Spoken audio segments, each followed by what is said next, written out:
Hey guys, so look where I am. I'm strolling through the lovely streets of London, and I just happen to pass by the Royal Courts of Justice, as they call it, right? And there's nothing new that happened with the Assange case, but nevertheless, you know, I watched court proceedings inside here more times than I can count, and you know,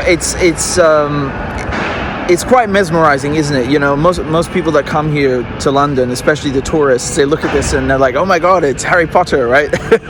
They're mesmerized by the architecture. And it is very beautiful, right? It's very beautiful. And you've got the Australian embassy back there in the Australia House. And then there's some RAF church and monument for Bomber Harris.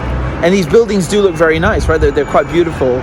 But what do they represent at the end of the day, right? You call it a Royal Court of Justice.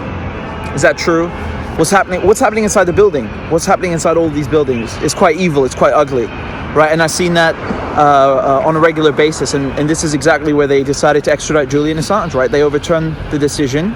And they said, you, a journalist, you can go and die in a supermax prison in the United States, right? You can go and face up to 2 centuries in jail. 2 centuries, like he's some mass murder or something, right? Think of how obscene this is. So this is the very building where they accepted these garbage assurances from the same country that has plotted to murder a journalist, right? And he's sitting in prison just a few miles from here.